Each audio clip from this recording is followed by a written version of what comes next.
Assalamualaikum warahmatullahi wabarakatuh. Selamat pagi semuanya. Kami dari kelompok 5 akan mempresentasikan pertemuan ke-7 mengenai Utsman bin Affan dan Ali bin Abi Thalib. Sebelum itu, saya akan memperkenalkan anggota dari kelompok 5. Yang pertama ada Alia Wardah Saraswati, yang kedua ada Andi Raida Susanti, yang ketiga saya sendiri Farah Salsabila, dan yang terakhir ada Kamilia Hafsah. Next. Sebelum itu, mari kita baca doa dulu ya. Bismillahirrohmanirrohim. Robi shrohli soderi, wa yasirli amri, wahlul uqdatam min lisani, yafqahu qawli. Robi zidni ilma, warzuqni fahma. Amin ya robbal alamin. Next.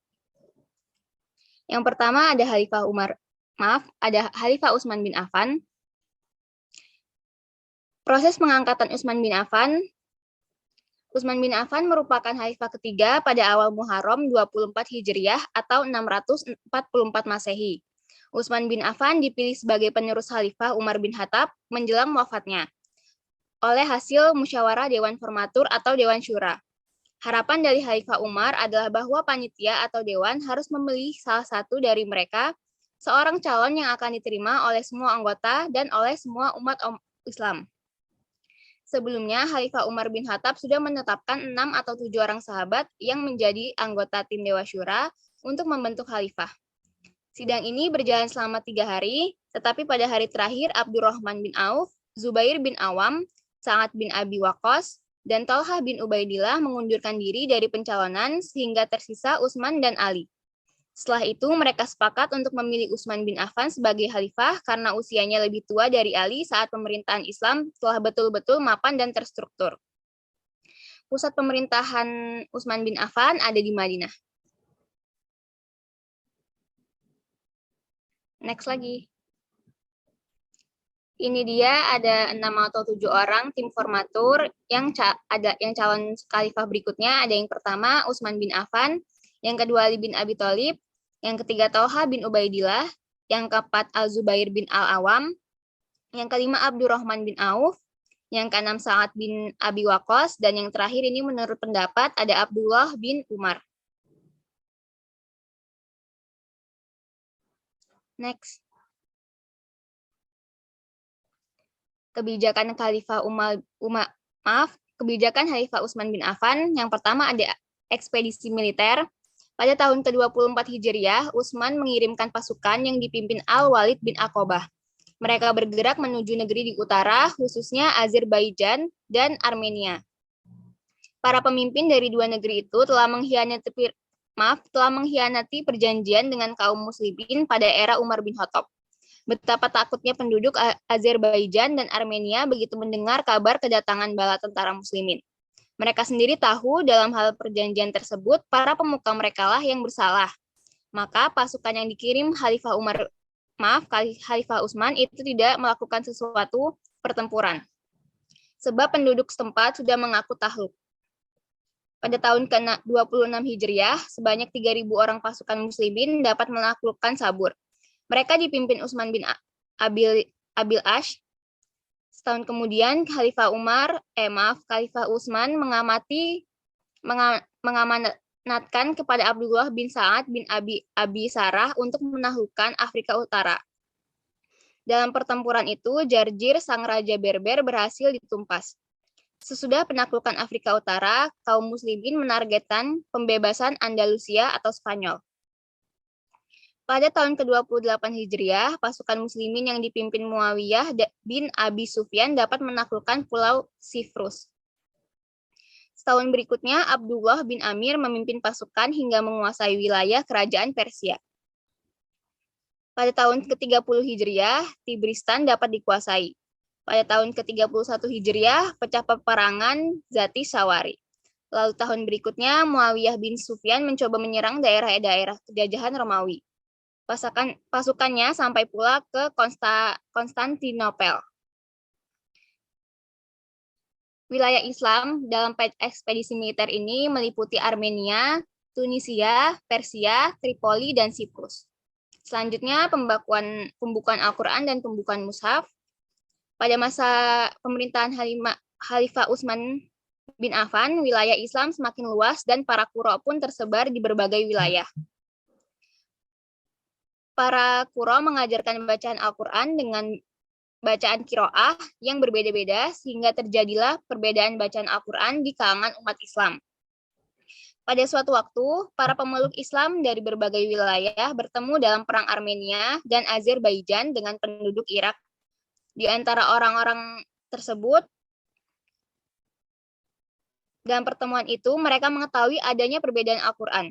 Sebagian dari mereka merasa heran akan adanya perbedaan bacaan itu, dan sebagian mengklaim bacaannya yang paling benar, tetapi sebagian lainnya ada yang merasa puas karena mengetahui perbedaan-perbedaan itu disandarkan kepada Rasulullah SAW. Hudzaifah menceritakan adanya perbedaan qiraah kepada Utsman bin Affan, sekaligus ia mengusulkan untuk segera menindak perbedaan dan membuat kebijakan. Selanjutnya, Utsman bin Affan membentuk tim penulis mushaf yang dipimpin oleh Zaid bin Haris dengan anggotanya Abdullah bin Zubair, Sa'id ibnu Ash, dan Abdurrahman bin Haris. Setelah Al-Quran selesai ditulis, maka Utsman menyuruh membakar mushaf-mushaf selain yang ditulis oleh tim penulis mushaf tersebut. Alasan Utsman menyalin atau menggandakan Al-Quran adalah agar tidak menimbulkan keraguan bagi generasi yang tidak bertemu langsung dengan Rasulullah SAW. Next. Ini adalah contoh mushaf yang ada pada zaman Utsman bin Affan. Pangkat kepemimpinan Khalifah Utsman bin Affan. Jadi Utsman bin Affan itu memimpin selama 12 tahun, 2 periode. 6 tahun pertama itu merupakan masa keberhasilan, dan 6 tahun kedua merupakan masa kelemahan. Keberhasilan 6 tahun pertama Utsman menjabat, yaitu yang pertama membentuk armada laut Islam yang pertama, membangun polisi keamanan dan keadilan yang sebelumnya pengadilan digelar di masjid, sekarang dibangunlah oleh Utsman gedung baru khusus pengadilan. Selanjutnya ada merenovasi Masjid Nabawi yang ada di Madinah. Selanjutnya, membangun sebuah bendungan besar untuk mencegah banjir dan mengatur seluruh pembagian air di kota, serta mengairi sawah. Selanjutnya, banyak jalan dan jembatan yang dibangun oleh Utsman bin Affan. Dan yang terakhir, pembakuan dan penggandaan Al-Quran. Selanjutnya, untuk masa kelemahan atau pemberontakan pada zaman Utsman bin Affan akan dilanjutkan oleh video yang akan kami tayangkan. Khalifah ketiga, Utsman bin Affan, awal mula perpecahan. Setelah Umar bin Khattab wafat, Utsman bin Affan terpilih sebagai pengganti, menjabat Khalifah ketiga di usianya yang ke-68 tahun. Untuk memahami 12 tahun masa jabatan Utsman yang bergejolak, ada baiknya kita meninjau siapa sahabat Nabi yang satu ini, dan bagaimana ia sampai mengepalai masyarakat dan menguasai Timur Tengah. Ayah Utsman pernah menjadi salah satu orang terkaya di Mekah, dan Utsman mewarisi kekayaan ayahnya ketika berusia 20 tahun. Dengan sentuhan bisnisnya yang cekatan, dia berhasil melipat gandakan kekayaan itu berkali-kali. Bahkan sebelum dia berusia 30-an, mendapat julukan Gani Utsman, Utsman yang kaya. Penampilan Utsman sangat terjaga dan sederhana bahkan sebelum masuk Islam. Utsman tidak pernah mabuk, merokok, atau main perempuan. Di sekitar Mekah, dia terkenal karena ketampanannya. Utsman masuk Islam sekitar 1 tahun setelah Nabi mulai berdakwah dan 9 tahun sebelum hijrah. Mengetahui Utsman sudah memeluk Islam, keluarganya marah besar. Sebab keluarga Utsman merupakan bangsawan Bani Umayyah yang paling anti-muslim di antara suku Quraisy. Abu Sufyan, paman Utsman, merupakan seorang pemimpin pasukan musuh Islam. Meski Utsman orang kaya, tetapi ia tidak pelit. Dia sering mendermakan hartanya untuk kepentingan umum. Misalnya dia memperluas beberapa masjid di Madinah. Ketika umat Islam membutuhkan air, dia membeli sebuah sumur yang berharga dari salah satu suku Yahudi dan disumbangkannya untuk publik. Setelah Nabi Muhammad meninggal, Utsman khawatir umat akan hancur berantakan. Rasa takut terhadap akhirat amat mencekam lelaki malang itu. Utsman pernah berkata, "Setiap hari adalah hari kiamat." Maksudnya tidak pernah ada sesaat pun yang aman untuk berhenti berbuat baik. Hal itu membuatnya semakin meningkatkan ibadah berpuasa dan sholatnya, dan mengeluarkan sedekah yang semakin banyak, berusaha keras agar pantas mendapatkan sebuah tempat di surga yang telah dijaminkan Nabi Muhammad. Orang besar dengan berlimpah kebajikan ini akhirnya menjadi khalifah ketiga umat Islam. Ketika Umar memulai kekhalifahannya, Islam telah menjadi sejenis organisasi sosial baru yang masih menumbuhkan identitasnya. Kekhalifahan Umar dipenuhi dengan petualangan, penemuan, dan penciptaan spiritual. Pada saat Utsman mengambil alih, masyarakat Islam sudah menjadi sebuah pemerintahan yang mengendalikan wilayah luas. Salah satu proyek besar yang berhasil dijalankan Utsman pada paruh pertama kekhalifahannya adalah persiapan mengumpulkan mushaf Al-Quran. Dia meminta para sahabat untuk menyisir salinan yang ada, menuntaskan perbedaan-perbedaan, dan mengevaluasi bagian-bagian yang keasliannya diragukan. Produk akhir ini disusun menjadi sebuah kitab suci Al-Quran. Itulah kitab yang dimiliki semua umat muslim sekarang. Pada 6 tahun pertama kepemimpinannya, banyak negara yang telah dikuasai. Utsman mengadakan kontrak dagang dengan negara-negara taklukannya dalam rangka mengembangkan potensi sumber daya alam. Seperti aliran air digali, jalan dibangun, pepohonan dan buah-buahan ditanam, serta keamanan perdagangan diberikan dengan cara pembentukan organisasi kepolisian tetap untuk mengamankan jalur perdagangan. Khalifah Utsman juga membentuk armada laut kaum muslimin di bawah komando Muawiyah, hingga berhasil membangun supremasi kelautannya di wilayah Mediterania. Memasuki paruh kedua kepemimpinannya, yaitu 6 tahun kedua masa pemerintahan Utsman, tidak terdapat perubahan situasi ekonomi yang cukup signifikan. Berbagai kebijakan Khalifah Utsman banyak menguntungkan keluarganya. Terkesan nepotisme telah menimbulkan benih kekecewaan yang mendalam pada sebagian besar kaum muslimin. Reformasi ekonomi Utsman cenderung memperkaya klannya sendiri, yaitu Bani Umayyah, terutama mereka yang menempati jabatan penting. Khalifah Utsman juga menunjuk kerabat dekatnya untuk mengisi banyak posisi politik yang kuat di seluruh pemerintahan, hanya karena mereka adalah orang-orang yang dikenal baik dan paling dipercayainya. Akibatnya, Bani Umayyah akhirnya memperoleh kekuasaan politik yang tidak proporsional baik secara ekonomi maupun politik. Salah satu klaim Bani Umayyah itu adalah Muawiyah, sepupu Utsman. Meski Umar telah menunjuk Muawiyah sebagai gubernur Damaskus dan sekitarnya, tetapi Utsman justru terus menambah luas wilayah bagi sepupunya. Sehingga Muawiyah memerintah seluruh kawasan dari hulu sungai Efrat di Mediterania sampai ke pantai Mesir. Muawiyah adalah anak Abu Sufyan, bangsawan suku Mekah yang memimpin serangan terhadap Islam dalam 2 dari 3 pertempuran antara Mekah dan Madinah. Ibu Muawiyah, Hindun, mengikuti suaminya dalam perang Uhud. Seperti yang sudah dibahas dalam materi perang Uhud, ketika kaum muslim melarikan diri, Hindun mencabik hati Hamzah, paman Nabi Muhammad. Perlu digarisbawahi, bagaimanapun juga Nabi bukanlah seseorang yang menyimpan dendam.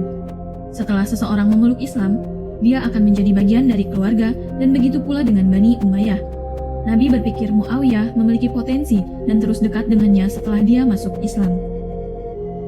Tidak diragukan lagi, Umar menunjuk Muawiyah menjadi gubernur Damaskus karena dia memiliki suatu kelebihan.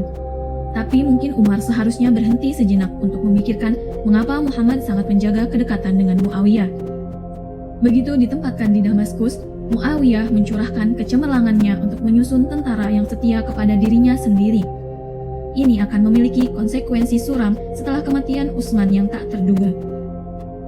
Menjelang akhir 12 tahun pemerintahan Utsman, mulai terdengar suara ketidakpuasan di seluruh pemerintahan Islam. Orang-orang dari Mesir mendatangi Utsman di Madinah, meminta agar khalifah mengganti Muawiyah, tetapi Utsman menolak. Kemudian mereka menuntut agar Utsman mundur dari jabatannya dan membiarkan orang yang lebih baik untuk menggantikannya. Utsman dengan marah juga menolak. Kewajibannya adalah kepada Allah, katanya, dan berhenti dari jabatannya atas perintah dari suatu masa merupakan penghinaan terhadap Allah.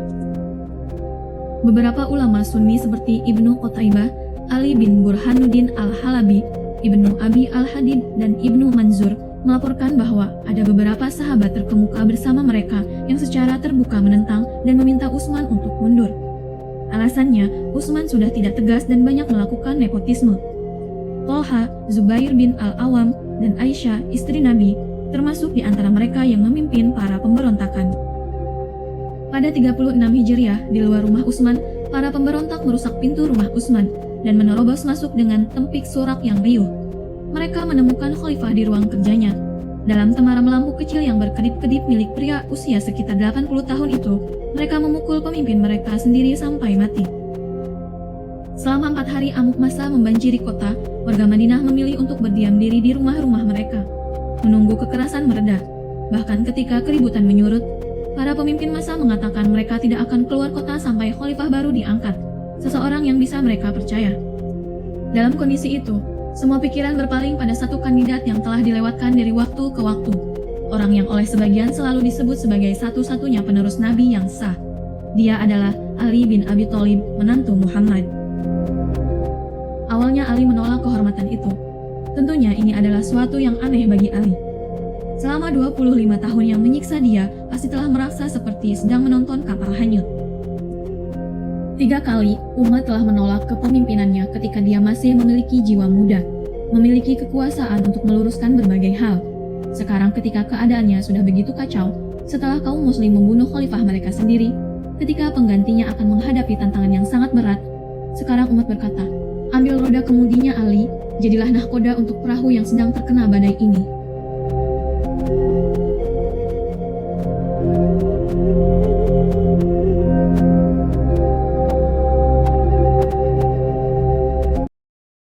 Selanjutnya, materi akan disampaikan oleh teman saya, Kamilia. Dominasi Marwan bin Hakam dalam pemerintahan lebih mendorong terjadinya mutasi besar-besaran, nepotisme, hampir semua pejabat diangkat dari pihak keluarga. Marwan bin Hakam adalah Khalifah Umayyah keempat yang berkuasa kurang dari setahun pada 684 sampai 685. Ia adalah Khalifah pertama dari Trah Marwani yang menjadi penguasa Umayyah menggantikan Khalifah-Khalifah Sufyani yang kekuasaannya runtuh akibat Perang Saudara Islam II. Sebelum ia meninggal, ia memastikan anak-anaknya memiliki posisi yang kuat. Abdul Malik bin Marwan ditunjuk sebagai Khalifah penerusnya. Abdul Aziz menjadi wali negeri Mesir, dan Muhammad menjadi panglima di kawasan Mesopotamia. Abdul Malik akan menyatukan kembali kekhalifahan dan anak cucu Marwan akan terus menguasai kekhalifahan hingga digulingkan dinasti Abbasiyah pada 750. Selanjutnya timbul konflik dan reaksi. Next.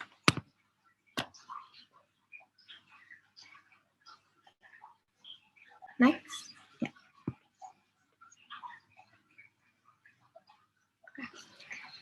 Dari penduduk Irak tahun 30 Hijriah, Walid bin Uqbah, dan dari penduduk Madinah, berita tentang mundurnya Khalifah, dan rakyat Mesir 35 Hijriah menuntut agar Khalifah turun jabatan dan menyerahkan Marwan. Sikap pemerintahan Utsman. Menanggapi fitnah para pendemo, Sayyidina Utsman bin Affan tetap pada pendiriannya, yang tidak mau meninggalkan kekhalifahannya. Beliau teringat pesan Rasulullah SAW yang memang sudah diketahuinya, bahwasanya nanti akan datang fitnah yang menimpanya. Ketika fitnah itu datang, Rasulullah berwasiat agar beliau tetap berada pada posisinya dan bersabar. Adalah hal yang mudah baginya untuk menumpas habis para pendemo yang memberontak itu. Sahabat-sahabat Nabi SAW sudah bersiap dan menawarkan diri bantuan untuk memberantas para pendemo, tetapi ditolaknya. Sayyidina Utsman bin Affan tidak ingin menjadi orang pertama yang menumpahkan darah di kalangan umat Islam sepeninggal Rasulullah SAW. Untuk tetap bersabar menghadapi fitnah tersebut, ia pun sudah mengetahui dirinya nanti akan dibunuh seperti yang diberitahukan oleh Rasulullah semasa hidup. Next.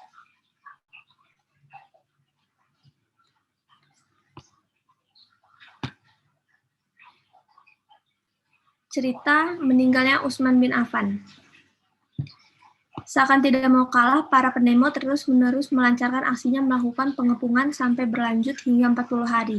Sementara Sayyidina Utsman tetap bersabar berpegang teguh pada pendiriannya yang tidak mau melawan dan tidak mau meninggalkan jabatannya. Hingga pada suatu hari, di akhir hari pengepungan, Sayyidina Utsman bin Affan membuka dan membiarkan pintu rumahnya terbuka. Beliau kemudian duduk dan mengambil mushaf Al-Quran dan membacanya. Para pendemo pun melihat Sayyidina Utsman yang sedang membaca Al-Quran melalui bilik pintu rumahnya. Kesempatan emas ini dimanfaatkan para pendemo untuk masuk ke dalam sampai akhirnya membunuh Sayyidina Utsman. Sayyidina Utsman bin Affan gugur syahid di tangan para pendemo kaum pemberontak. Namun ada banyak versi sebab timbulnya fitnah. Yang pertama, akibat hembusan fitnah Abdullah bin Sa'bah atau kaum Yahudi. Yang kedua, tuntutan pembagian uang negara. Yang ketiga, tuntutan penggantian gubernur Mesir. Yang keempat dan terakhir adalah perbedaan karakter dibandingkan Umar yang tegas, Utsman penyabar, dan terbunuh dalam kerumunan massa. Next.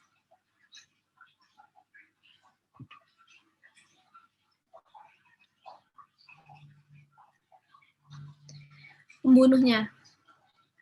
Seperti yang tadi saya ceritakan, terjadi demonstrasi selama sekitar 40 hari dan masih menjadi misteri hingga kini. Jumlah pengepung rumah ada perbedaan pendapat. Yang pertama ada 6.000 orang, 2.000 dari Basrah, 2.000 dari Mesir, dan 3.000 dari Kufah. Yang kedua, kurang dari 2.000 orang, dan yang ketiga, kurang dari 600 orang. Next.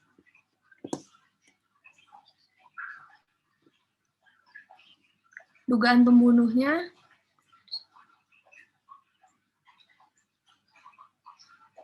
Dugaan pembunuhnya yang pertama ada kepala rombongan Mesir yaitu Kinanah bin Bishir, yang kedua Ruman al-Yamani, yang ketiga Jabalah, yang keempat Saudan bin Hamron, yang kelima Al-Maut al-Aswad, dan yang terakhir ada Malik bin Ashtar al-Naqai. Next. Ali bin Abi Thalib. Proses pengangkatan Ali bin Abi Thalib. Ali bin Abi Thalib radhiyallahu an adalah khalifah keempat sekaligus yang terakhir dari 4 khalifah pertama sepeninggal Nabi Muhammad SAW, yang sering disebut sebagai Khulafaur Rasyidin. Ali adalah sepupu dari Nabi Muhammad SAW sekaligus menantu beliau karena menikahi Fatimah Az-Zahra, putri Nabi Muhammad SAW. Pengangkatan Ali sebagai khalifah berbeda dengan pengangkatan khalifah sebelumnya. Abu Bakar diangkat dengan peristiwa pembaiatan di Sakifah, Bani Sa'idah, Umar bin Khattab diangkat dengan wasiat Abu Bakar, dan Utsman bin Affan diangkat dengan hasil syura seperti yang diperintahkan oleh Umar. Setelah Utsman bin Affan khalifah ketiga terbunuh oleh para pemberontak, situasi politik sangat rawan. Kendali keamanan kota Madinah untuk sementara dipegang oleh Ibnu Harb sampai terpilihnya khalifah baru. Segera setelah wafatnya Utsman, kaum muslimin meminta kesediaan Ali untuk dibaiat menjadi khalifah. Pada awalnya Ali menolak pembaiatan itu. Namun kaum muslimin terus mendesaknya karena menganggap tidak ada lagi yang lebih tepat menjadi khalifah selain beliau. Setelah Ali akhirnya menerima, segenap kaum muslimin beramai-ramai membaiat Ali Thalib sebagai khalifah. Jadi proses pengangkatan Ali bin Abi Thalib sebagai khalifah adalah dengan pembaiatan oleh segenap kaum muslimin. Pusat pemerintahannya berada di Kufah. Next. Slide selanjutnya akan dilanjutkan oleh rekan saya. Selanjutnya yaitu langkah dan kebijakan Khalifah Ali. Yang pertama yaitu memecat pejabat yang diangkat Khalifah Utsman. Alasannya adalah karena pejabat-pejabat yang dipilih sudah tidak disukai oleh masyarakat.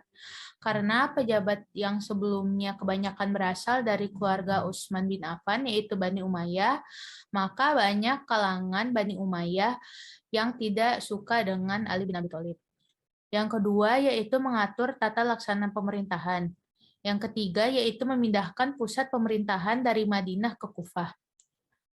Alasannya adalah untuk meredam konflik sosial politik karena tragedi kematian Utsman bin Affan dan kepentingan agama sebagai upaya menjaga secara intensif keutuhan ajaran ketauhidan Islami karena wilayah tersebut sebagai sentra berkembangnya ajaran kemusyrikan yang telah berakar dalam dan sudah lama.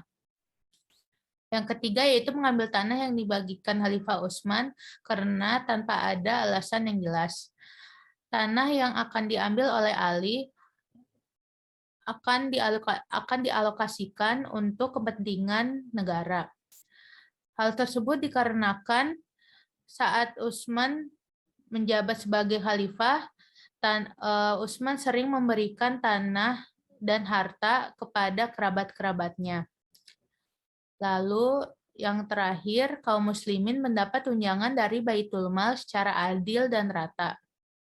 Karena saat masa Utsman menjabat sebagai khalifah, kaum muslimin merasa pembagian tunjangan tidak sama rata dan harta yang ada di sana lebih banyak digunakan untuk kerabatnya.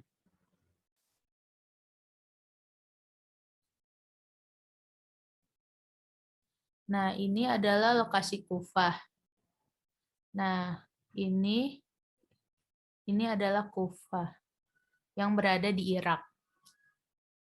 Pemberontakan besar pada masa Khalifah Ali. Awal pemberontakan itu terjadi ketika mereka bertiga, yaitu Talha, Zubair, dan Aisyah, saat itu bertemu di Mekah ketika Talha dan Zubair ingin melaksanakan umroh. Mereka pun bersepakat menuntut Ali lebih cepat mengusut pembunuhan Utsman agar kejadian tersebut tidak terulang kembali. Namun, di sisi lain, Ali masih dalam situasi yang belum pas dalam mengusut pembunuhan tersebut dan mengetahui bahwa pembunuhan Utsman bukan pembunuhan biasa, melainkan pembunuhan yang didasari oleh politik. Karena hal tersebut juga terdapat adu domba, pada Kamis pertengahan Jumadil Akhir, Talha, Zubair, dan Aisyah resmi memberontak dan terjadilah Perang Jamal. Selanjutnya akan ada video ilustrasi mengenai Perang Jamal dan juga Perang Siffin dari kubu Muawiyah. Pada tahun 656 Masehi, kedua pasukan bertemu di dekat Basrah.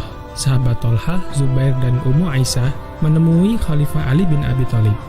Agar tidak terjadi pertumpahan darah sesama muslim, pemimpin kedua belah pihak sepakat untuk berdamai. Meskipun sudah ada negosiasi antara pemimpin mereka, beberapa pihak ekstremis yang tidak taat pada pemimpin pasukan masing-masing memaksa untuk saling menyerbu. Terjadilah perang yang dikenal dengan Perang Jamal antara kelompok Ali dengan kelompok Zubair bersama dengan Talha dan Ummu Aisyah di dalamnya. Perang Jamal ini menimbulkan kerugian besar di kedua belah pihak. Talha bin Ubaidillah dan Zubair bin Awam terbunuh dalam kekacauan ini. Sementara Khalifah Ali dan Ummu Aisyah lolos dari pertempuran. Tetapi mereka sangat menyayangkan perang antar sesama muslim dapat terjadi, sebab ini merupakan perang saudara pertama dalam sejarah Islam. Di sisi lain, Muawiyah bin Abu Sufyan, gubernur Syam, memilih netral dalam konflik antara Ali bin Abi Thalib dengan penentangnya. Namun, Muawiyah tetap tak bersumpah setia terhadap kekhalifahan Ali bin Abi Thalib sampai Ali menghukum pembunuh Utsman bin Affan. Kondisi ini membuat Khalifah Ali tak bisa memerintah dengan efektif ketika gubernur terkuat saat itu, Muawiyah, tak mau tunduk pada otoritasnya. Akan tetapi, Khalifah Ali bin Abi Thalib tetap mempertahankan pendapatnya bahwa menghukum pemberontak bukanlah prioritas dan tak bisa dijalankan dalam keadaan apapun. Kondisi saat itu memang benar-benar membuat Khalifah Ali dalam posisi sulit. Pada tahun 37 Hijriah atau 658 Masehi, terjadilah Perang Siffin, perang antara kelompok Muawiyah dan kelompok Ali bin Abi Thalib. Pasukan Ali yang berjumlah lebih banyak berhasil mendesak pasukan Muawiyah. Namun, sebelum peperangan dimenangkan pihak Ali, muncul Amr bin As mengajukan perdamaian atau gencatan senjata antara kedua belah pihak untuk menghindari pertumpahan darah yang lebih besar. Amr bin As menjadi tahkim atau penengah di antara kedua belah pihak. Khalifah Ali bin Abi Thalib pun setuju dengan adanya penyelesaian melalui tahkim atau arbitrase. Selanjutnya yaitu peristiwa tahkim. Peristiwa tahkim terjadi ketika pasukan Muawiyah hampir dikalahkan oleh pasukan Ali. Amr bin al-As, penasihat militer Muawiyah, lalu memerintahkan pasukannya untuk mengangkat mushaf dan mengajak pasukan Ali mengamalkan kandungannya. Siasat ini digunakan Amr bin al-As untuk mengulur waktu agar pasukan dapat terlepas dari jepitan situasi yang mereka alami. Ternyata prediksinya tepat. Ketika pasukan Syam mengangkat mushaf, pasukan yang didominasi oleh orang-orang ahli agama pun bimbang. Terjadilah perdebatan kecil di antara mereka. Akhirnya Ali menerima ajakan Muawiyah untuk melakukan tahkim dengan keyakinan penuh bahwa kebenaran dalam genggaman. Terbunuhnya Amr bin Yasir membuat kubu Ali dan Muawiyah merasa terguncang, sehingga keduanya pun sepakat untuk berdamai. Perjanjian damai antara Ali dan Muawiyah dibuat berdasarkan Quran dan Sunnah, yaitu dari pihak Ali setuju menurunkan Ali dan Muawiyah dari kedudukannya, dan dari pihak Muawiyah setuju menurunkan Ali dari jabatan khalifah dan mengangkat Muawiyah sebagai khalifah. Adapun juru runding dari pihak Ali adalah Abu Musa al-Asy'ari, sedangkan dari kubu Muawiyah adalah Amr bin al-As.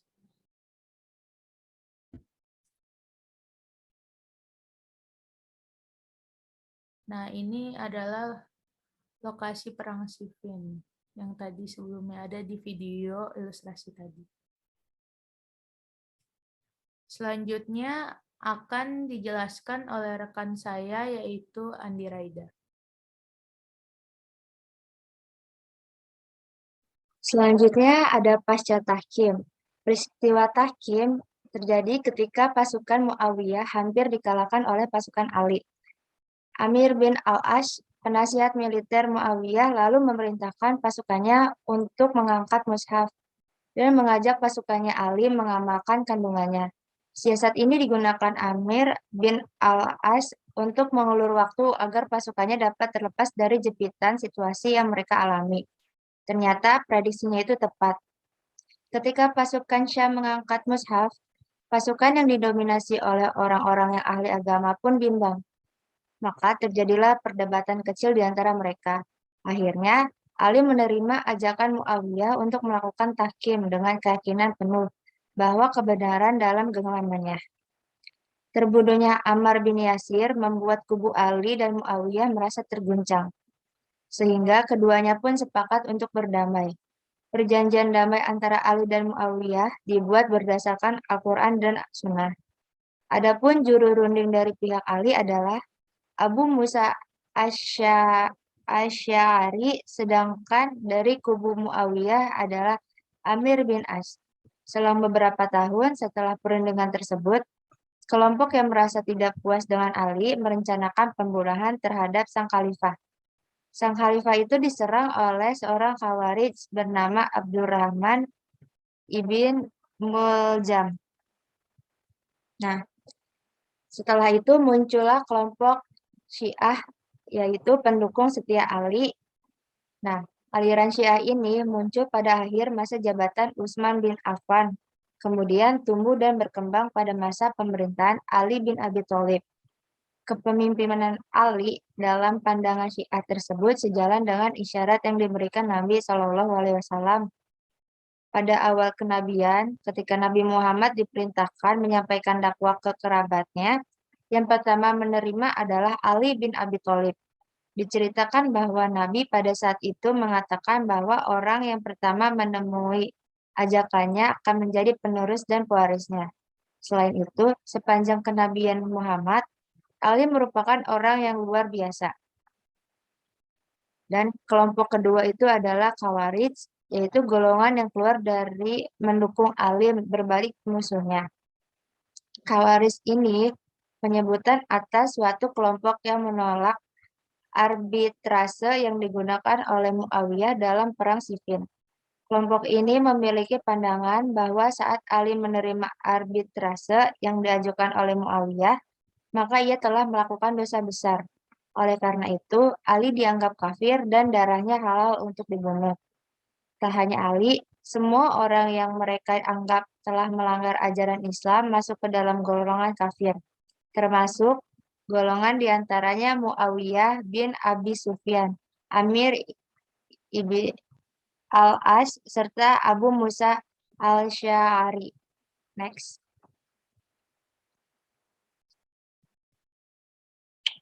Nah, ini adalah salah satu peta pasca tahkim.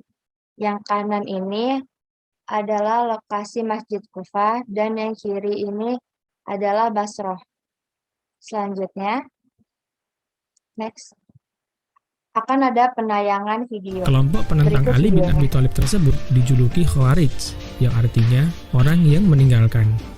Sebab, selain menentang Ali, mereka juga menganggap orang-orang yang tak sependapat dengan mereka sebagai kafir. Khawarij adalah kelompok pertama dalam sejarah Islam yang telah melepaskan diri dari konsep ketauhidan secara umum dan menjadi ancaman baru bagi dunia Islam. Khalifah Ali akhirnya memerangi kelompok Khawarij dan berhasil menghancurkan kelompok utama mereka pada tahun 658 Masehi. Namun, bibit-bibit Khawarij tetap tersebar secara sembunyi-sembunyi hingga berusaha melakukan percobaan pembunuhan kepada Muawiyah dan Khalifah Ali sekaligus. Benar saja, percobaan pembunuhan terhadap kedua tokoh tersebut dilakukan pada tahun 661 Masehi. Namun, kelompok Khawarij gagal membunuh Muawiyah karena dijaga ketat oleh pasukan pengawal pribadi Muawiyah. Berbeda dengan Khalifah Ali bin Abi Thalib yang tidak memiliki pengawal pribadi, ia mengikuti jalan para khalifah sebelumnya yang hidup seperti rakyat biasa. Hal inilah yang dimanfaatkan kelompok Khawarij. Seorang tokoh Khawarij bernama Abdurrahman bin Muljam berhasil membunuh Khalifah Ali bin Abi Thalib saat sedang menuju Masjid Agung Kufah. Dunia Islam berkabung dengan terbunuhnya Khalifah Ali bin Abi Thalib.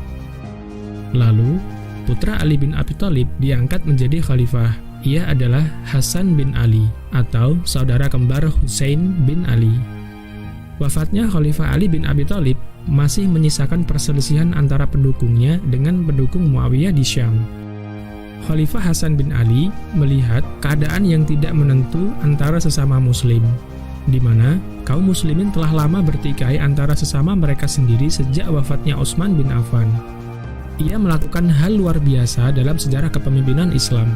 Hasan bin Ali menyerahkan jabatan khalifah kepada Muawiyah bin Abu Sufyan, padahal ia hanya beberapa bulan saja menjadi khalifah. Penyerahan jabatan khalifah dari Hasan bin Ali kepada Muawiyah bin Abi Sufyan dikenal dengan Amul Jamaah atau Tahun Persatuan. Sebab dengan adanya peristiwa Amul Jamaah membuat berakhirnya perang saudara di kalangan kaum muslimin. Peristiwa Amul Jamaah terjadi pada tahun 61 Hijriah atau 661 Masehi.